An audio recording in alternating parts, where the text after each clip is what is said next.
Buenos días a todos en otro vídeo más. En esta ocasión vamos a poner una serie de plantas que podríamos utilizar en un acuario low-tech.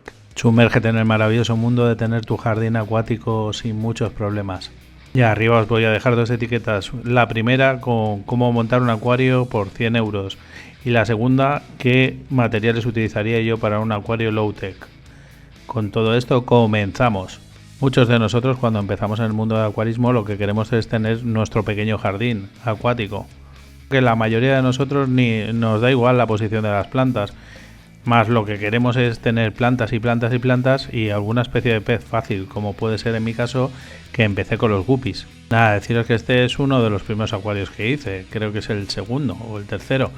Estamos hablando de hace 10, 12 años y como podéis ver, más o menos conseguí lo que quería.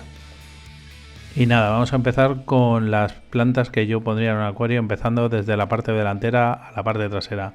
En primer lugar, como no, las anubias. Las anubias es una planta muy sencillita que podemos utilizar en casi todos los rincones, como estáis viendo en el acuario que tengo ahora mismo de 180 litros.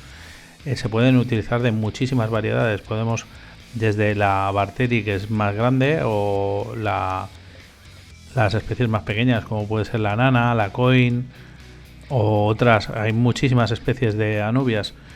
Además, como es mi caso, podéis encontrar alguna anubia que parece más una bucefalandra que una anubia. La segunda planta de la lista son las criptocorines. Las criptocorines tenemos muchísima variedad de ellas. Aquí en este caso os he puesto la parva y por ejemplo esta que he tenido en el acuario hasta hace poco, que era la brown. Deciros que esta criptocorine, la Wendy Brown, a mí se hizo gigante y tuve que al final quitarla del acuario porque estaba levantando toda la zona de las rotalas. Eso no quiere decir que no fuera una planta que en las fotos quedaba espectacular. Luego la mejor planta que podemos tener en un acuario de low-tech de nivel intermedio, por decirlo de alguna manera, de transición entre la zona de delante con la zona media, sería esta Staurongine repens, que es una planta muy agradecida y muy fácil de manejar. Es una planta que si la podamos regularmente crecerá a lo ancho, invadiendo toda la zona de alrededor, y si la dejamos crecer se estirará hasta hacer pequeños arbolitos que quedan bastante bien como zona de transición. Luego otra planta que podemos utilizar en la zona de transición entre la parte delantera y la parte media sería la Micranthemum micranthemoides. La planta no la he utilizado en el holandés, pero me he quedado con las ganas. Al final he utilizado el Pogostemon erectus, que también se podría meter dentro de esta categoría, o podríamos haber metido también el Pogostemon feri, que también queda bastante bien. Luego otras plantas interesantes para nuestro acuario low-tech del principio podrían ser los Echinodorus. Yo en mi caso empecé con las espadas amazónicas. Tuve que quitarlas porque al principio las hojas se ponían muy feas al hacer la transición desde emergido a sumergido, pero bueno, con paciencia podéis tener unas plantas espectaculares que salgan por la parte de arriba. A continuación tendríamos la reina de las plantas que serían traseras, la ambulia. Es muy agradecida, que es de crecimiento demasiado rápido para mi gusto, pero bueno, controlándola nos vamos a evitar muchísimos problemas con el tema de las algas, porque ya lo digo, al ser de un crecimiento tan rápido, lo que hace es consumir prácticamente todos los nutrientes que tengamos en el acuario. Eso sí, deberíamos delimitar muy bien las zonas de la parte trasera donde lo vamos a tener y donde vamos a tener el sustrato nutritivo. Yo en mi caso, cuando lo puse, no puse ningún tipo de sustrato nutritivo y la coloqué detrás de un manado, y la verdad es que hasta el final la planta funcionó muy bien. Esta planta me gusta un montón porque hace un efecto espectacular.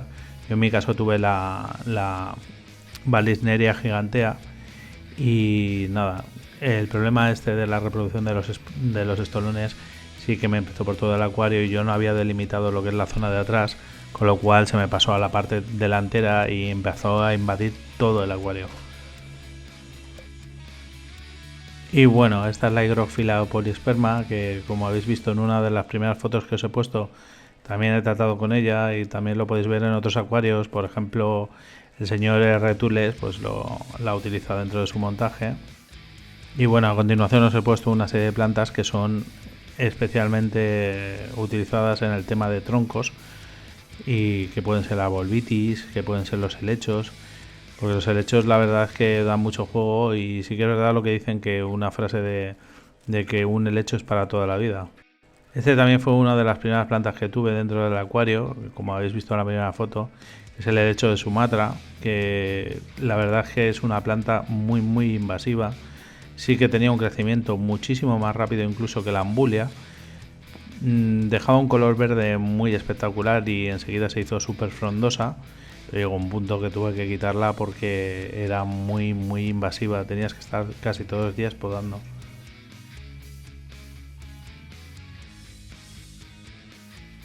Y qué decir del helecho de Java, que todos conocemos. Otra planta que queda genial en cualquiera de los troncos y que da una naturalidad y un aspecto increíble a nuestros acuarios. Eso sí, se puede hacer enorme.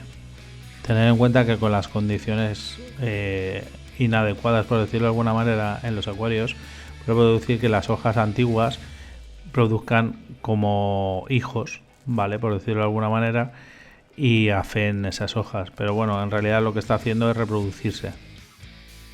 Como bonus final os voy a dejar una planta que he tenido y la verdad es que es la mayor consumidora de nitratos que he podido tener en el acuario, que es la cola de zorro. Se puede utilizar tanto en el sustrato como fuera del acuario en la parte de arriba. Y nada más, dejaros esto, y seguramente hay muchísimas más plantas que os puedan gustar para un acuario low-tech. Estas son las que yo elegiría y nada, os leo en los comentarios. Y nada, si os da la gana y os apetece en este 2024, darle a like y suscribiros, a apoyar mi canal.